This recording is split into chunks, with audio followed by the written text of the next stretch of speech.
ছোটবেলা থেকে বাবা মার ঘরে 6 বোন 2 ভাই। বাবা মার সংসার চালাতে খুব কষ্ট হইতো।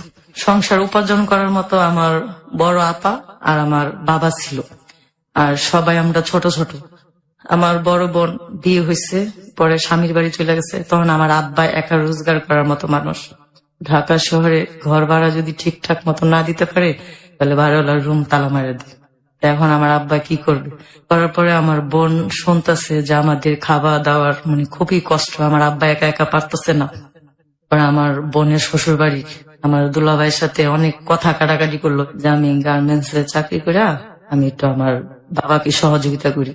6টা ভাই বোন, আমার বাবা কিভাবে চলবে? কারণ আমার বোনের শাশুড়ি বললো যে না, তুমি এখন যেই বাড়িতে আসছো সেই বাড়ি চিন্তা করো, বাবার বাড়ির কোনো চিন্তা করার কোনো দরকার নেই। এই কথা বলার পর আমার দুলাভাইয়ের সাথে অনেক কাটাকাটি হয়েছে। আমার বোন বললো কি, যেখানে আমার বোন বাবা মা না খায়া কষ্ট করবে আর আমি এখানে সুখে শান্তিতে খামো, এই খাবার আমার পেটে ঢুকবে না। বিয়ে বসার উচিত ছিল, আমি বিয়ে বসছি, এখন আর আমার কোনো মনে কষ্ট নেই। তুমি তোমার এখানে থাকো, আমি আমার বাবা মার কাছে চলে যাই। আমার বোন একবারে কারসিট করে আইসা পড়ছে কমলাপুর, এই গার্মেন্টসে ঢুকছে। ঢোকার পরে আমাদেরকে নিয়ে চাকরি বাকরি করে, তখন আমার আব্বা একটু কাজ করতেছে, আমার বোনও কাজ করতেছে। তখন আমরা সবাই ছোট ছোট, স্কুলে পড়ার মতো কোনো ক্ষমতা আমার বাবার নাই। তারপরে আমার ওই বোন গার্মেন্টসে ঢুকার পরে আমার আরো 2টা বোনকে গার্মেন্টসে ঢুকাই দিয়েছি ছোট ছোট। এখন আমার আব্বাও কাজ করে, আমার বোনেরাও কাজ করে, কইরা কোন রকম একটু সুন্দরভাবে এই সংসারটা চলতেছে। চলার পরে একদিন আমার দোলাভাই আসলো, আয়সা বললো কি যে বাবা মার বাড়ির কারণে শ্বশুর বাড়ি বাদ দিয়ে দিলা, তোমার কি শ্বশুর বাড়ির কোনো প্রয়োজন নাই? তখন আমার বোনে বলছে, যখন আমার ছোট ছোট ভাই বোনেরা বড় হইব, ওরা যখন কাজকর্ম করতে পারবে, আর যদি আমার ভাগ্যে তুমি থাকো, তাহলে আমি তোমাকে আবার পাবো। আপনার বোন আপনার বাবা মারি দুর্দশা দেখে স্বামীর বাড়ি থেকে চলে আসলো এবং সে গার্মেন্টস এ জয়েন করলো যাতে বাবা মাকে হেল্প করতে পারে। হ্যাঁ, আমাদের ছোট ছোট ভাই বোন ছোট ছোট, আর সবাই ছোট, তাই তো? জি, সবাই ছোট। আচ্ছা, বোন তো তখন বিবাহিত যথেষ্ট মেয়ে ছিল। হ্যাঁ। আচ্ছা, ঠিক আছে, খুবই ভালো। আচ্ছা প্রিয় শ্রোতা, এখানে আমি একটু বলি, সেটা হচ্ছে আমাদের দেশে হাজার হাজার গার্মেন্টস রয়েছে এবং সেখানে লক্ষ লক্ষ মানুষ কাজ করছেন। তারা কিন্তু পরিশ্রম করে টাকা উপার্জন করছেন, জীবিকা নির্বাহের জন্য তারা কাজ করছেন, এতে খারাপ কোনো কিছুই নেই। আমি তাদের প্রতি রেসপেক্ট রাখি, সম্মান জানাই তাদের সবার প্রতি, যারা খেটে খাচ্ছেন, পরিশ্রম করে বেঁচে আছেন। আর গার্মেন্টস অনেক ধরনের ঝামেলা থাকতে পারে, অনেকগুলো মানুষ একসাথে কাজ করে, কিছু অ্যাডমিনিস্ট্রেশন বা কিছু ঝামেলা একটু এলোমেলো হতেই পারে, অনেক ধরনের ঝামেলার বড় আলামত আমরা অনেক সময় দেখি, বাট সেগুলো একটা সময় কেটে যাবে, এটা আমার বিশ্বাস। কারণ অনেক ঝামেলা থেকেই কিন্তু আমরা দিন দিন উত্তরোত্তর মুক্তি পাচ্ছি এবং এসব ঝামেলাও কেটে যাবে। যাই হোক, ওকে নাসিমা, তারপর চলার পরে হঠাৎ একদিন আমার বোনের স্বামী ওনারে রাস্তায় আটকেছে, যখন হাত ধরে নিয়ে যেতে নিছিল, তখন ছেলের আর কি আটকাইছে। আটকানোর পরে বলছে যে কি হয়েছে? বলছে আমার ওয়াইফ নিয়ে যেতে চায়, উনি চায় না। তখন অনেক ছেলে মেয়েরা ঘিরা ধরছে। ঘিরা দেওয়ার পরে বলতেছে যে এই লোকটা যা বলতেছে সব কি সত্যি? তখন বলছে যে হ্যাঁ, উনি আমার স্বামী, ঠিক আছে, তবে আমি আমার স্বামীর বাড়ি ছাইরে আসলাম। আমার বাবা মা, আমার ছোট ছোট ভাই বোন না খেয়ে থাকে, খুবই কষ্ট, এই জন্য আমি সংসার করতেছি। যখন আমাদের সংসারের কোনো অভাব থাকবো না, তখন আমি আমার স্বামীর বাড়িতে আবার চলে যাবো। এই কথা বলার পরে তারপর আমার দুলাভাই কারসিট হয়ে গেছে। হওয়ার পরে একদিন এই বাড়িওয়ালা আসলো যে কি ব্যাপার রত্নার আব্বা, তুমি ঘর ভাড়া দাও না কেন? তোমার 3-4 মাসের ঘর ভাড়া পাচ্ছে, এটা কি তোমার নিজের বাড়ি নেই? আর তখন তো ভালো চলছিল, তাহলে ভাড়া দিতে অসুবিধা? ভাড়া তো আগের জমানো ছিল। আচ্ছা, আগের জমানো ছিল আর কি। তখন বলতো ধরে তোমার 2 মেয়ে কাজ করো, তুমি কাজ করো, তাহলে এখন আমার সমস্যা কি? পরে বলছে কি যে দেখেন পিছনে যেগুলা জমছে, আমি সামনের ভাড়ার সাথে কিছু কিছু দিয়ে আর কি কমানো যাবে। জি, বাড়িওয়ালাটা অনেক ভালো ছিল, উনি আবার তাবলিগ নামাজটা পড়ে। তো উনি আবার বলছে কি আচ্ছা ঠিক আছে, তাহলে তুমি 2 মাসের টাকা আমার কম দিও। এরপরে একদিন এমন করতে করতে পরে আমার আব্বাই একবার বিছানায় পড়ে গেছে, অসুস্থ হয়ে গেছে, না খায়া কাজ করতে করতে। এমন এক সময় গেছে আমরা সবাই ভাতের মার খায়া রয়েছি ছোটবেলা। আমার আম্মা মানুষের বাসায় কাজ, এটা কি আরো আগের ঘটনা? আমার বোন চলে আসার আগে মানুষের ভাতের মার গালতো, ওই ভাতের মার আইনা আমার আম্মা আমাদেরকে খাওয়ান দিছে। আর আমার আব্বা যখন সকালবেলা বের হয়ে গেছে, আমার আম্মা বলতো কি যে খালি মুখে মানুষ কাজে যাইতে হয় না, তাহলে কি খাইবো? কত কত সময় এক গ্লাস পানি খাওয়া গেছে, কত কত সময় ভাতের মার খাওয়া গেছে। খাওয়ার পরে এমন কষ্ট করতে করতে আমার আব্বা একদিন অসুস্থ হয়ে গেল, জন্ডিসে লিভার ফাইটে গেছে। লিভার ফেটে গেল? জি, লিভার ফাইটে গেছে। তারপরে ঢাকা মেডিকেল নিয়ে গেছে, ঢাকা মেডিকেল ভর্তি নেয় না, না নেওয়ার পরে আমার বড় আপা অনেক রিকোয়েস্ট করলো, অনেক জায়গায় ঘুর করলো, করার পরে তারপরে এক লোক আইসা বললো যে কি হয়েছে, বলছি কি আমার আব্বা তো জন্ডিসে লিভার ফাইটে গেছে, এখন তো কি করবো, নিয়ে এসি। আগে কি কেউ বোঝেন নাই না যে না, না, অসুখ? না। আর বুঝতে পারলেও তো কিছু করার ছিল না। ছিল না, কারণ টাকা ছিল না, টাকা হইলো মানুষের সব। তো এটা বলার পরে আমার বোন, এক লোক আল্লাহ তাকে দয়া করছে, দয়া করার পরে ওই লোকটা আমার বোনের কথা শুই না, যে 6-7টা ভাই বোন, তারপরে মা বাবা, মানে খাওয়ার মতো 10-12 জন লোক আর কি, করার পরে ওই লোকটা ওনাই আমার আব্বাকে ঢাকা মেডিকেল ভর্তি করলো। ভর্তি করানোর পরে আমার আব্বা 1-2 দিন থাকার পরে আমার বোনে বলতেছে যে আমি তো গার্মেন্টস এ চাকরি করি, এখন যদি আমি হাসপাতালে থাকি তাহলে তো আমার গার্মেন্টস এর চাকরিটা চলে যাবে, এখন আমি কি করব। আমার আম্মা হলো গ্রামের মেয়ে, সে আবার ঢাকা শহরের হাসপাতালের এগুলা কিছু বোঝে না। তা আমার আব্বারে ওই আঙ্কেলের কাছে বলে আসলো যে আঙ্কেল আমার আব্বুকে একটু আপনি দেখেন, আমি একটু বাসার থেকে যদি লোক পাই তাহলে আমি এখানে নিয়ে আসবো। ঠিক আছে। তো এই কথা বলার পর আমার বোন অফিসে গেছে, ওই অফিস থেকে আমার বোনকে না করে দিছে। কি মানে চাকরি করতে হবে? হ্যাঁ, না মানে একদিন না গেলে গার্মেন্টস আর নিতে চায় না, অনেক বকাবাধ্য করে, ঘন্টার পর ঘন্টা দাঁড়ায় রাখে, ঢুকতে দেয় না। সব মানুষ অফিসের ভিতরে ঢুকে যায়, ওই পর্যন্ত সিঁড়িতে দাঁড়ায় থাকা লাগে। তারপরে আবার বেতনের সময় বেতনও দেয় না, এগুলো হওয়ার পরে তারপরে আমার বোন অনেক হাতে পায়ে ধরলো। তখনকার তো গার্মেন্টস এর চাকরি অনেক কষ্টকর ছিল। আমার বোনে হাতে পায়ে ধরে বললো দেখেন আমার আব্বারে আমি হাসপাতালে ভর্তি করার কারণে আমি 2-3 দিন আসতে পারি নাই, আমাকে একটু সহযোগিতা করেন। পরে বলছে যে না করার কারণে আমার বোন না করলে আবার অন্য একটা অফিসে চাকরি নিল। নেওয়ার পরে আমার আব্বু হাসপাতাল থেকে পলায় এসে পড়ছে। কেন? মানে ওনার একা একা ভালো লাগে না, তারপর আবার নার্সেরা বেশি একটা আসে না, ওষুধ পানি দেয় না, শুধু বলে শুয়ে থাকতে হয়। তো শুয়ে তো থাকতেই হবে, হসপিটালে অসুস্থ হ্যাঁ, মানুষ তো শুয়ে থাকে। ওইটাই, মানে উনি একা আর কি ভয় পায়। আচ্ছা, ওইখানে তো আপনারা কেউ তার সাথে থাকতে পারতেন না? না, তখন তো আমরা অনেক ছোট আর কি, আমার 3টা ভাই বোন বড় আর আমরা সবাই ছোট ছোট। তখন আমাদের বাসায় এসে পড়ছে, বাসায় আয়া আমার আম্মা জিজ্ঞেস করতেছে কি ব্যাপার, আপনি না হাসপাতালে ভর্তি করে দিয়ে এলো রত্না, তাহলে আপনি এখানে আইসা পড়লেন কি লিগা? আমি ভালো হয়ে গেছি, আমি আইসা পড়ছি। ভালো কি আসলে হয়েছে? না, ভালো হয় নাই। লিভার ফেটে গেলে তো সেটা ভালো। জি, ওনাকে আর কি দেশের মাটিতে টানছে, এটাই। তারপর বলছে আমি ভালো হয়ে গেছি, আমি এই জন্য হাসপাতালে আয় পড়ছি। আজকে আমার সব পোলাপাইনারে অনেকদিন ধরে আমি ভালো মন্দ খাওয়াই না, এখন আমরা সব ভাই বোনরা আমার আব্বা একসাথে ডাকছে। আচ্ছা, ডাকার পরে বলতেছে যে বাবা আমি তো এতদিন হাসপাতালে ছিলাম, কিছু খাওয়াইতে পারলাম না, আমি হাসপাতালে যখন আমার পাশের রুগীরা অন্য রুগী দেখতে আসতো আমার কিছু টাকা দিছিল, ওই টাকাগুলো আমি নিয়ে এসি, এখন তোমরা কে কি খাইবা বলো। আমার মেয়ে জীবনের আমার আব্বা খুব ভালোবাসতো, তো আমার মেয়ে জীবনে আবার আমার আব্বার গলা ধরে বলছে কি আব্বা আমরা কিচ্ছু খাবো না, আল্লাহর কাছে দোয়া করি আপনি ভালো হয়ে যান, আর যে টাকা দিয়ে আমাদেরকে বাজার করে খাওয়াবেন ওই টাকা দিয়ে আপনি ওষুধপাতি কিনা খান। তারপর আমার আব্বা শুনে নেয়, না শুনলে আমার ওই 2 বোন নিয়ে বাজারে গেছে, একটু মাংস আনছে, মাংস আইনা খাওয়া দাওয়ার পরে আমার আব্বা বলতেছে যে আমি দেশে চলে যাবো। তখন আমার আম্মা বলতেছে আপনি যে দেশে যাবেন তো এই মুহূর্তে তো ভাড়া টাকা নেই, তাহলে আপনি যখন দেশে যাবেন তাহলে আপনি বাজার করলেন কি লিগা? এদিকে মাইয়া গো অনেকদিন ধরে খাওয়াই না, এই জন্য। আচ্ছা ঠিক আছে, তাহলে আমার সাথে কি তোমরা কেউ দেশে যাইবা? আর আমার মাই কেছে কি যে না দেশে যেমন কেমনে, এখন দেশে গেলে না হইলো 500 টাকা লাগতো, এখন তো নাই 1 টাকাও।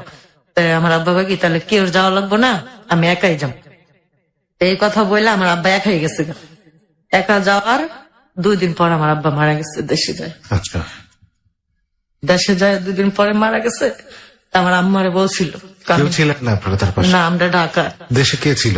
দেশে আমার ফুবু আর আমার এক চাচা। আচ্ছা, ওই যে আপনি বললেন যে দেশের মাটি থেকে টানছে, তাই তো? হ্যাঁ, দেশে সবাই বলছে আর কি যে ওনার মরণ আসছিল দেশের মাটিতে টানছে, এই জন্য উনি হাসপাতাল থেকে আইসা দেশে চলে গেছে। খুবই বিস্ময়কর ব্যাপার, উনি হসপিটাল থেকে পালায় চলে আসলেন, হ্যাঁ। লিভার ফেটে গেল, এরকম একটা মানুষ হসপিটাল থেকে পালায় চলে আসছে, হয়তো উনি নিজের মধ্যে ফিল করেছিলেন যে হয়তো তার সময় নেই হাতে। জি, অনেক রহস্যময়। কিন্তু আমার আব্বা যখন মারা গেছে তখন আমার ফুফু আমার চাচা আমাদেরকে বলে নাই আমার আব্বা মারা গেছে, আমরা তার লাশটাও দেখতে পারি না।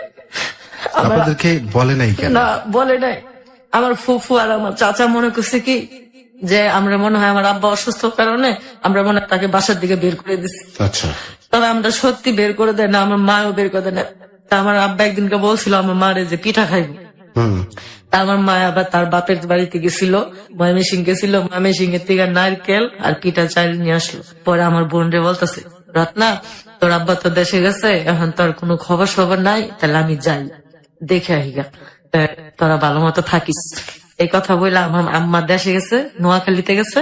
আমার বাড়ির আশেপাশে মানে যাওয়ার পথে আমার আম্মারে পাড়াপড়শি এক ননদে বলতেছে যে আয়সা হে আওয়া তো আইলি, মানে আর 4 দিন আগে আইলি না। বললো কি কইলা তুমি, কে লেগে 4 দিন আগে আমু? তোমার ভাই কইছিল পিঠা খাইবো, তা আমি দেশের থেকে চাল টাল নিয়ে পিঠা। কয় পিঠা মানে কারে খাওয়াইবা, তোমরা বানায় তোমরাই খাও। কয় কি মানে? কয় বাদল ভাই তো মারা গেছে। এই কথা শুই না আমার আম্মা মানে ওইখানে হাঁপটি লেগেছে, আর পিঠা চাল মাল সব ফালাই দিছে। আমার আম্মা আর আমার ফুফুর বাড়িতে যায় নাই, আবার ঢাকা রিটার্ন আসলো।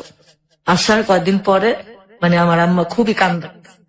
যখন আমার আম্মা এসব বললো, তখন আমরা সব ভাই বোনেরা মিলে গেছি, যায়া দেশে যে আমাদের একটা কবরস্থান আছে ওইখানে আমার আব্বাকে মাটি দিচ্ছে। আচ্ছা, তা আমরা ওই কবরস্থানে জিয়ারত করে আমরা আবার ঢাকা চলে আসলাম।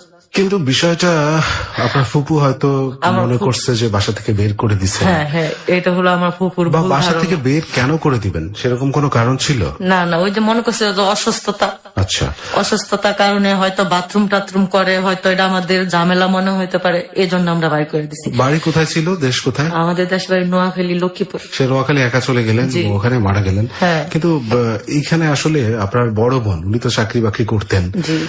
ধরে নিলাম আপনার মার কথা বাদ দিলাম, এই বড় বোনটা তো অ্যাটলিস্ট সতর্কতা অবলম্বন করা উচিত ছিল। যেরকম লিভার ফেটে যাওয়া একটা মানুষ আমার হসপিটাল বড় বোন থেকে, কি করবে বলেন? এই 6-7টা ভাই বোনকে খাওয়া জোগাবে, একেবারে জানাজা টানাজা দিয়ে গোসল টোসল করায় মাটি টাটি দেওয়া হওয়া পর্যন্ত উনি অজ্ঞান ছিল। আচ্ছা, যখন মাটি টাটি দিয়া যখন বাসায় আইসা পড়ছে, তখন আমার ফুপু জ্ঞান ফিরছে। আচ্ছা, তা আমরা কিভাবে মানে উনি অজ্ঞান ছিলেন কেন ওই সময়? ওটা একটা আল্লাহর বিচার।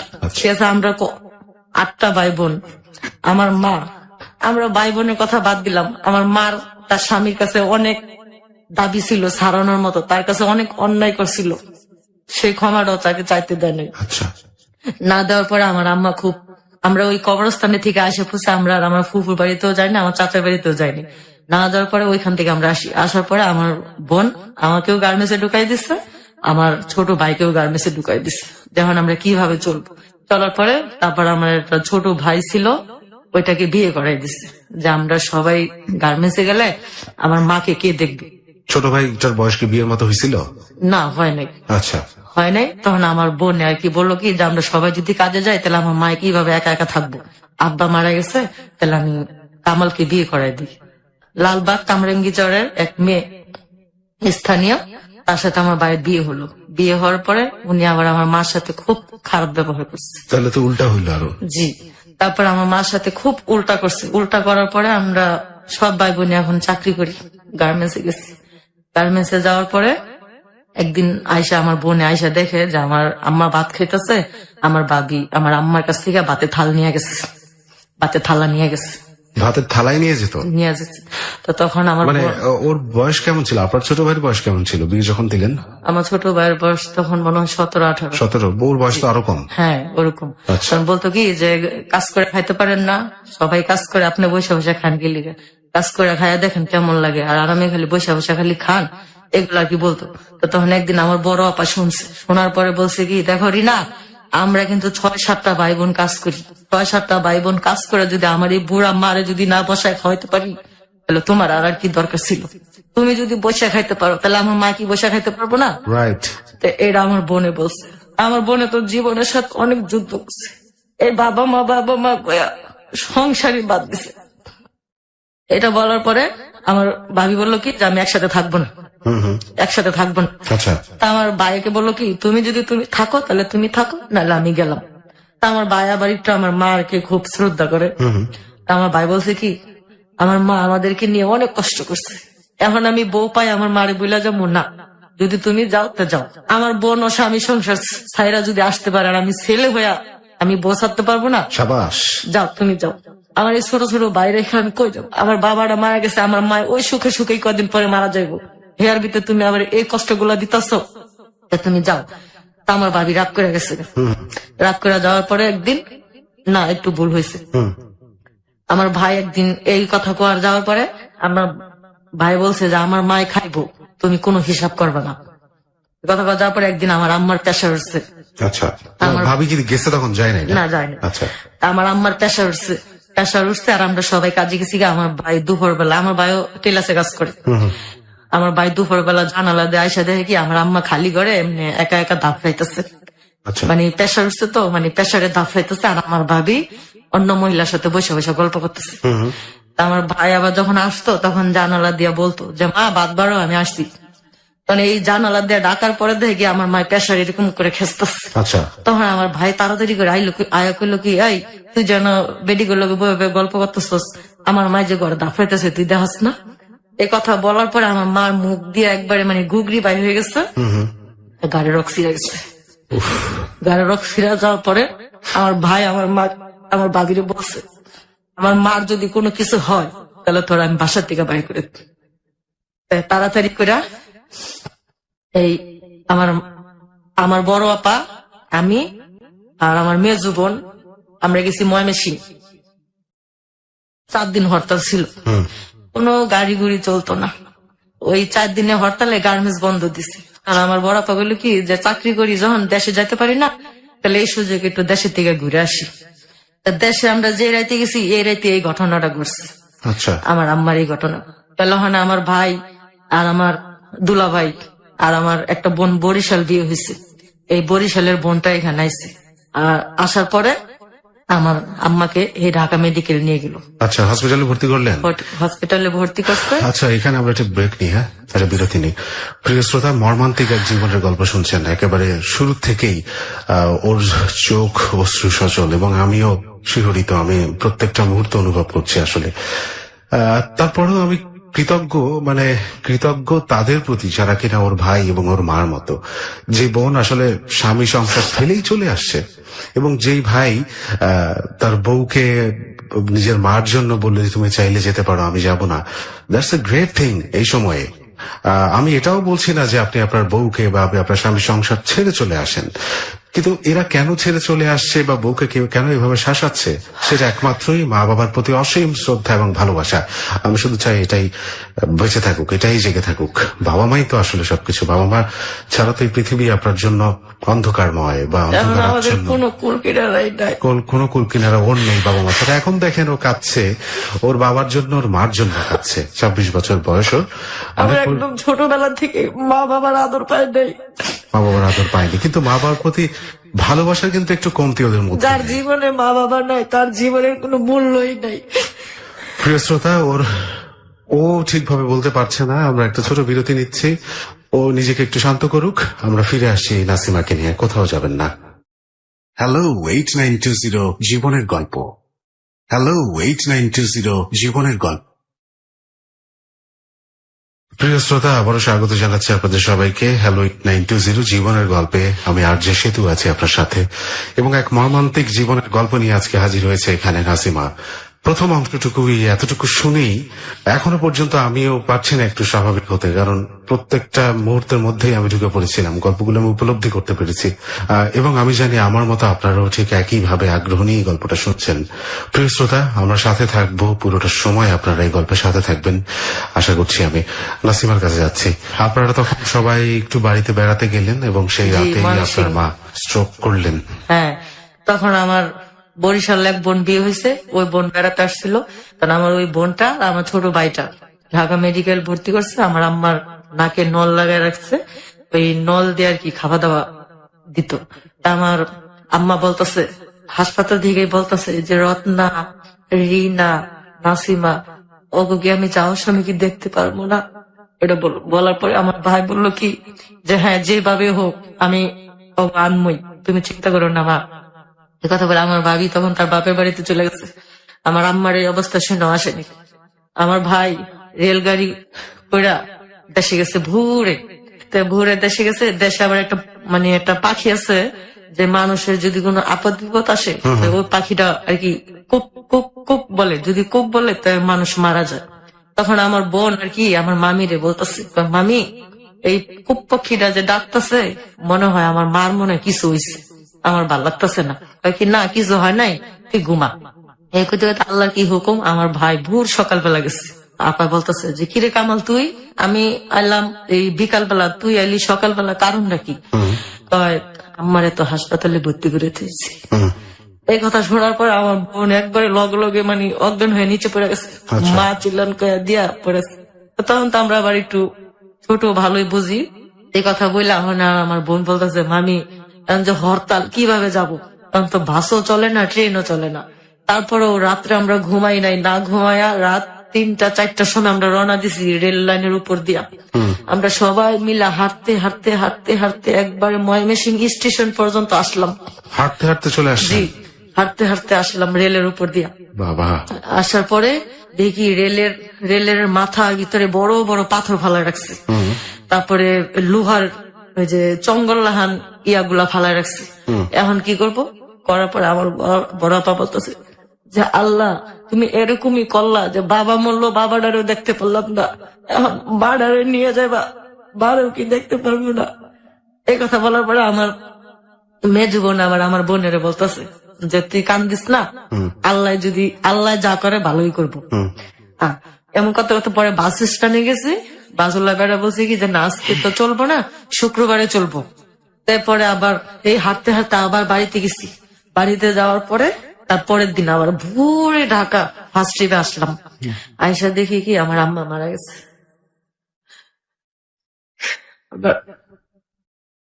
আম্মাও মারা গেছে, মাকেও হারালো আজকের অতিথি নাসিমা।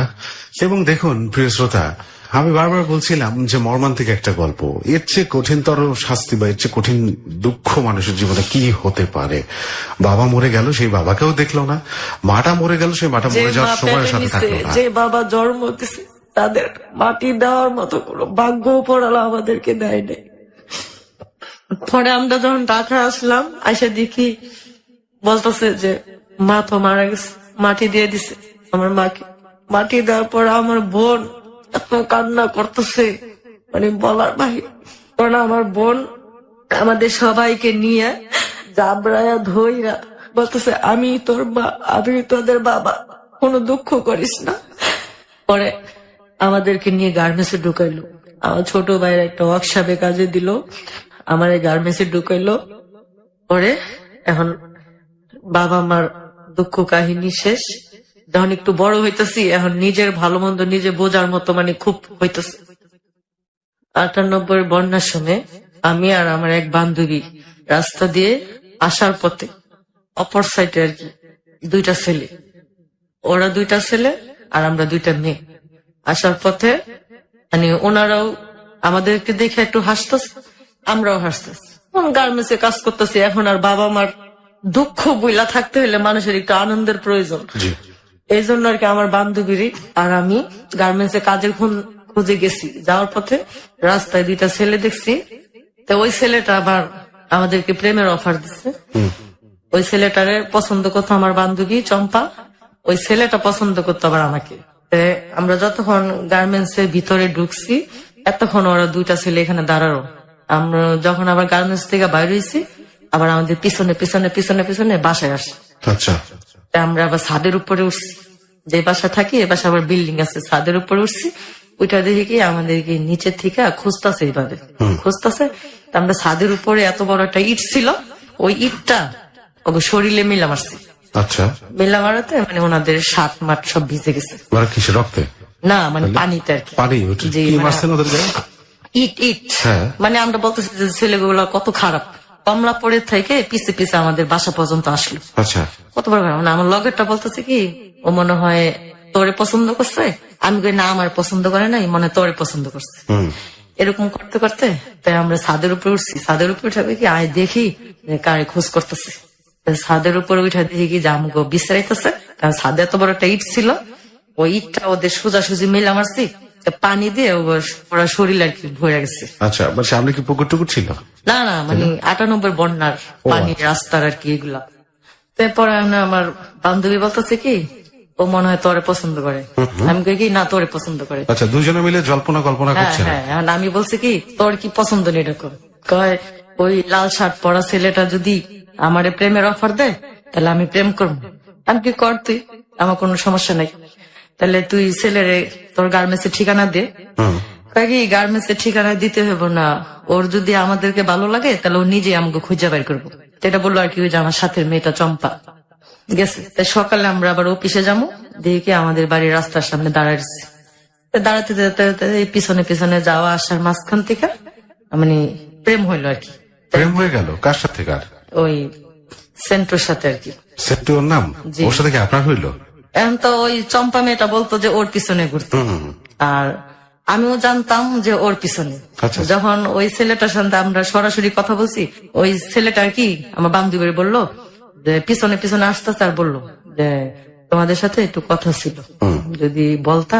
তো আমার বান্ধবী আবার বলছে কি, যদি আপনি কথা বলার ইচ্ছা থাকে তাহলে আপনি লাঞ্চের সময় কমলাপুর খলিল গার্মেন্টস আসেন, 1টা বাজে, তখন আমাকে খাবারের টাইম দিব, তখন আসেন।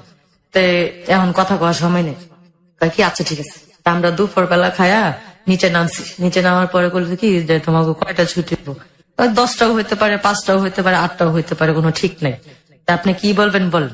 কয় কি না, ছুটি হইলে আমি আসমো, একটা কথা ছিল। তা আমার বান্ধবী বলতেছে কি কথা আমার কাছে বলেন। পরে কয় কি তুমি ওর একটু বইলো যে আমি ওর পছন্দ করি। ঠিক আছে। ইস, আপনার বান্ধবী তো পুরো হতাশ না? হ্যাঁ হ্যাঁ। পরে এতদিন তো বেশ আশায় আনন্দে জি ছিল। জি। আরে, তারপরে অথচ আমার বান্ধবী কিন্তু আমার চাইতে অনেক সুন্দর, বড় বড় চুল, আচ্ছা। বরিশালের মেয়ে তো, মানে খুব সুন্দর আর কি। মানে বরিশালের মেয়েরা কি সুন্দর হয় নাকি? জি। আচ্ছা। আর ওই তুলনায় আমি আর কি কিছুই না, তারপরও যার চোখে যার ভালো লাগে এটাই। পরে এরকম কথা কথা না, আমি কই কি ওই ছেলে প্রেমের অফার দিল, প্রেমের অফারে রাজি হয়ে যাবো। তা আমার বোন কি বলবো আমারে, যে দেখছো আমার বোনের গার্মেন্টসে ঢুকাই দিছি, আমার বোন এখন এই প্রেম ভালোবাসা শিখা গেছে। পরে কয় কি না, তোরা কি আর এখন করতে গেছে, তুই করবি, সমস্যা কি, যাবি আবি, কথা কবি, এই করবি সেই করবি, না এগুলো বললো আর কি। বলার পর আমি কই কি না, তুই না ওরে পছন্দ করতি, তাহলে আমার কথা যখন তোর কাছে কইছে তাহলে তুই কইতি যে আমি তো আপনার পছন্দ করি। যেহেতু হ্যাঁ বইলা লাইছে, ওই জায়গা তো এখন আমি বলতে পারি না। এমন কথা হতে পরে একদিন বললো যে তোমাকে কি শুক্রবার কি গার্মেন্টস বন্ধ থাকে? আমি কইছি কি হ্যাঁ বন্ধ থাকে। তা বলছি কি কোথাও ঘুরতে যাইবা? ওই আমার বান্ধবী বলতেছে যে কই নিয়ে যাবেন? বলছে তোমরা যেখানে যাবে আমি সেখানে নিয়ে যাবো, যদি সংসদ ভবনে যেতে চাও তাও যেতে পারো, যদি শিশু পার্কে যেতে চাও তাও যেতে পারো, যদি সিনেমা হলে যেতে চাও তাও দেখতে পারো। কইছি কি আমাদের আবার একটু খুব ছবির নিশা, তো ওরা আমি বলছি কি আচ্ছা ঠিক আছে, এই শাবনুরের একটা ছবি বেরিয়েছে পাগলির প্রেম, এই ছবিটা একটু দেখায়। আচ্ছা।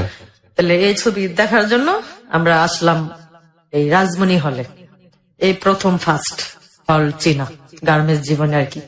আসার পথে রাস্তায় গেছে আমার জুতা ছিঁড়া। আমার জুতা ছিঁড়া যাওয়ার পরে এখন আর ওই ছেলেটা এখন আর আমার পিছনে পিছনে ঘুরে না, মানে খুব স্মার্ট একটা ছেলে, আচ্ছা। এরকম একটা মেয়ের সাথে, মানে ওই ছেলেটা খুব লজ্জা পাইতেছে। আর মানুষও কি বলবো যে এত সুন্দর একটা ছেলে, উঁচা লম্বা, স্বাস্থ্য মাস্ত খুবই ভালো, চেহারা খুব সুন্দর, কি একটা মেয়ের সাথে আসলো, নোংরা একটা জামা পরে আসলো, তারপরে পায়ে আবার লম্বা লম্বা স্যান্ডেল, এটা আর কি আমরা অনুভব করতেছি। করার পরে তা আমার আবার স্যান্ডেল ছিঁড়া গেছে। স্যান্ডেল ছিঁড়া যাওয়ার পরে ওর আমার একটা বন্ধু ছিল লাভলু, তো ওই আমার বলতেছে যে নাসিমা আপা আপনি হাঁটেন না কে? আমি কই লাভলু ভাই আমার তো পায়ে জুতা ছিঁড়া গেছে, এখন কি করবো বলেন? জুতা ছিঁড়া গেছে কি হয়েছে, আপনি নিয়ে আসেন, হলের সামনে মুসি আছে ঠিক করে দিব। তাই আমি কই যে আপনার বন্ধু দেখছেন মানে এরকম ভাবে হাঁটতেছে, মনে হয় আমাদেরকে চিনেই না। ও তো এরকমই। তাহলে এরকম হইলে তার এই ধরনের মেয়েদেরকে তাহলে প্রেমের অফার দিল কি লিগা? এটা তো হ্যাঁ মাইনা নিতে হবে। আচ্ছা ঠিক আছে নাজমা আপা আপনার মনে কষ্ট নিয়ে না আসেন। হলে গেছি, হ্যাঁ আবার জুতা ঠিক করে দিছি। ঠিক করে দেওয়ার পরে আমরা দুই বান্ধবী দুই পাশে বসলাম, আর ওরা দুই বন্ধু দুই পাশে বসলাম। কারণ আমার বান্ধবী বসবো ওর সাথে, আর আমার দিব আর কি ওর সাথে, ওর বন্ধুর সাথে। কারণ আমার বান্ধবী ওর সাথে পড়ছে আর আমি ওই পাশে পড়ছি। বৈশা মানে লাভলু ভাই আমি জিজ্ঞেস করতেছি যে লাভলু ভাই এই ছেলেটা যে প্রেমের অফার দিল, ছেলেটা কই থাকে? বলছে যে ছেলেটা আরামবাগ থাকে। আরামবাগ থাকে কি কাজ করে? সেলুনে কাজ করে। আবার সেলুনে কাজ করে, এটা আবার কেমন? আবার বললো কি জানাস বাবা শুনেন, কোনো কাজের এই অবহেলা করতে নেই, কাজ তো কাজ, শুধু আপনি চুরি ছাড়া যে কাজ করতে পারেন ওইটাই কাজ। তো এটা বললো, বলার পর আমি কাছে ঠিক আছে তাহলে আমার বান্ধবী চম্পা তোরে পছন্দ করে। কয় চম্পা পছন্দ করলে কি হইছে? তো আপনারা পছন্দ করে। আমি কই আচ্ছা ঠিক আছে। তখন আমি বলছি, আমি কই শুধু পছন্দ করলে তো হবে না, আমার বাবা মা মারা গেছে কয়দিন আগে, তারপর আমার বোন আমার গার্মেন্টসে ঢুকাই দিছে। এখন যদি আমি এরকম করি তাহলে আমার বোন বলবো কি আমার বোনের গার্মেন্টসে ঢুকাই দিয়ে আমার বোন অনেক চালাক হয়ে গেছে, চালাক হয়েছে। ভাইয়া আমি এইভাবে ঘুরতে পারবো না, কোনো কিছু করতে পারবো না। উনার যদি ভালো লাগে তাহলে উনি আমার বোনের কাছে বিয়ে প্রস্তাব দিব। আমি রাস্তায় ঘুরতে পারবো না, কারণ মানুষে খারাপ বলবো। এটা বলার পরে মানে উনি আমার বান্ধবীরা বলতেছে, চম্পা তুমি একটু ওই সাইডে যাও, আর একটু এই সাইডে আসতে দাও। আর আমার বান্ধবী পুরো চেতে গেছে। চেতে যাওয়ার পরে বলতেছে যে আপনি ওর সাথে কথা আছে কি, আমার সাথে বলতে পারেন না? আমার সাথে বললে কি হয়েছে আমাকে বলেন। পরে বলতেছে যে না, ওর কথা আমি ওরে বলবো, তুমি এরকম করতেছো কে, তুমি একটু ওই সাইডে যাও। আমার বান্ধবী আবার একবারে চেত্তা মিথ্যা পুরো ফায়ার হয়ে গেছে যে আমি পছন্দ করলাম হ্যাঁ রে, হ্যাঁ পছন্দ করলে আবার ওরে, তাহলে এটা একটু কষ্টকর না? এখন আমার বান্ধবী বলতেছে তুই কি করছ নাসিমা? আমি কই শোন, আমি তোর ওই ছেলের বলি নাই যে ভাইয়া আপনি আমার ভালোবাসেন কিংবা আমার পছন্দ করেন, যার যার ভালো লাগে এটাই। আমি দেখ নোংরা বেশে চলাফেরা করছি, তারপরেও আমার পছন্দ করছে। আর তুই ওই স্মার্ট, ওই স্মার্ট, তোরে পছন্দ করেনি। এটা নিয়ে মানে আমাদের দুজনের মাঝে খুব ঝগড়া হয়ে গেছে। ঝগড়া হওয়ার পরে ও আমার সাথে কতদিন কথাও বলে নাই, কথাও বলে নাই। আমি ওর সাথে কোনো কথা বলি না, ও কথা বলে নাই। ঝগড়াটা কেন হইলো? এই যে মানে ও ওরে পছন্দ করে আর ও আমার পছন্দ করে, এই জন্য আর কি। তাতে তো কিছু আপনার করার নাই। জি, এটা তো আমি বললাম যে তুই ও স্মার্ট, ও স্মার্ট, অথচ ও তোরে না পছন্দ করে আমার পছন্দ করলো। আমি কি শিখাই দিছি? আর তুই আর আমি তো একসাথেই আসছি। এটা বলার পরে ও আমার সাথে অনেক ঝগড়া করলো। ঝগড়া করার পরে মানে কতদিন আমরা কথাও বলি নাই। ও একই অফিসে চাকরি করি, ও আমার সাথে কথা হয় না, আমি ওর সাথে কথা হয় না। ও আমার আগে আসে পরে, আমি ওর পরে আসে। প্রেম মানে বন্ধুত্ব নষ্ট হয়ে যাচ্ছে। জি, এটা বলার পরে একদিন আমি বলছি, দেখ চম্পা, আচ্ছা ঠিক আছে, তোর যখন সেন্টুর অনেক ভালো লাগে তাহলে আমি সেন্টু বাইরে বলবো যে সেন্টু ভাই দেখেন চম্পা আপনারে খুব পছন্দ করে, তুই আমার লোক ঝগড়া বন্ধ করিস না। আর আমি তোর হাত ধরে গার্মেন্টস চাইছি, তুই যদি আমার সাথে এরকম করস তাহলে খুব খারাপ। আচ্ছা তোর সাথে আমরা ওরে ডাকামু, তোর সামনে কথা বলবো। ওর সাথে নিয়ে ওরে ডাকছি। ডাকার পরে বলছি যে দেখেন ভাইয়া, ও তো আপনারে পছন্দ করে, আপনি তো আমাকে পছন্দ করলেন, এখন তো আমার মাঝখান থেকে দুজনের বান্ধবী নষ্ট করে দিলেন, তাহলে আপনি কি বলেন? কারণ ওই আমার গেল কি, এক কাজ করো, তোমার চোখগুলো আমার চোখে লাগাই দাও আর আমার চোখগুলো ওর চোখে লাগাই দাও, তাহলে কে কারে সুন্দর দেখা যাবে ওই বুঝবে। ঠিক আছে, ও বুঝবে। চম্পা তোমার সমস্যা কি? ওর যদি আমি পছন্দ করি তোমার সমস্যা কি? এই কথা বলার পরে ও আচ্ছা ঠিক আছে, আপনারা যা মন চা তা করেন, আপনি আমার কোনোদিন ডাকবেন না, ও আমার কোনোদিন ডাকবেন না, আপনারা যা মন চা তা করেন। কে বলতেছে? ওই চম্পা। হ্যাঁ, ওই মেয়েটা আর কি বলতেছে। বলার পরে ওর সাথে আবার কথা কাটাকাটি হয়েছে। হওয়ার পরে আমার ওই সেন্টুর ছেলেটার সাথে আর কি আমার একদম খুব গভীর প্রেম হয়ে গেছে। গভীর প্রেম হয়ে যাওয়ার পরে আমার বোন আমার বিয়ে ঠিক করছে। প্রেম হয়ে গেছে কি এভাবে ঘুরতে ঘুরতে? জি। আচ্ছা, আর কোথায় কোথায় যাইতেন, ঘুরতেন কি প্রায়? না, ওর আবার এই সেলুনের দোকান বন্ধ থাকে প্রতি শনিবার। আচ্ছা, প্রতি শনিবার ওর সেলুন বন্ধ থাকে হাফ বেলা। তখন ওই আমার বলতো যে দেখো আজকে তুমি অফিসে যাও না, নাহলে অফিসে যাও, নাহলে স্যারেরে বলে আয়সা পড়ো। তখন আমি বলতাম কি, দেখেন গার্মেন্টসে তো কোনোদিন চাকরি করেন নাই, যে গার্মেন্টসে চাকরি করে সে জানে যে গার্মেন্টসে চাকরি কত কষ্ট। একদিন না গেলে 200 টাকা হাতিরা কাটে। মানে এখন বর্তমানে 200 টাকা, তখনকার সময় ছিল মনে হয় 30 টাকা 40 টাকা এরকম। আর আমি যদি একদিন না যাই তাহলে হাজিরা বোনাসও কাটা যাবে আর ওভারটাইমও কাটা যাবে রাত 10টা পর্যন্ত। তারপর আমার বেতনও দিব না, গোড়ায় দিব। তা যখন আমার বোন ওরা জিজ্ঞেস করবো যে কিরে তুই তো অফিসে ঠিকই গেছস, তাহলে বেতন পাইলি না কে, এই বেতন কম পাইলি কে লিগা, তখন কি বলবো? এরা বলছি তা ঠিক আছে, শুক্রবারে যখন গার্মেন্টস বন্ধ থাকে শুক্রবার দিন ঘুরতে যাবো না। তাহলে কয় শুক্রবার দিন তোমার বন্ধ থাকলে তো আমার দোকান বন্ধ থাকে শনিবারে, দুজনের দেখা সাক্ষাৎও হয় না, কথাবার্তাও হয় না। তাই না, আমি বলছি আচ্ছা ঠিক আছে। এরকম করতে করতে কতদিন অফিসে যাই নাই, না যাওয়ার কারণে মানে শনিবারে। জি, না যাওয়ার কারণে শনিবার যদি শুক্রবার যদি বন্ধ থাকে, শনিবারে না গেলে ওই শনিবার শুক্রবার দুদিন অ্যাবসেন্ট করে দেয়, 2 দিনের টাকা কাটে। তাই উনি বলছি এখন এগুলি হয়। হ্যাঁ, এইগুলি বলার পরে ও বলছে কি যে দেখো প্রেম টেম করতে গেলে কিছু ছাড় দিতে হয়, কিছু পাইতে হইলে কিছু ছাড়তে হয়।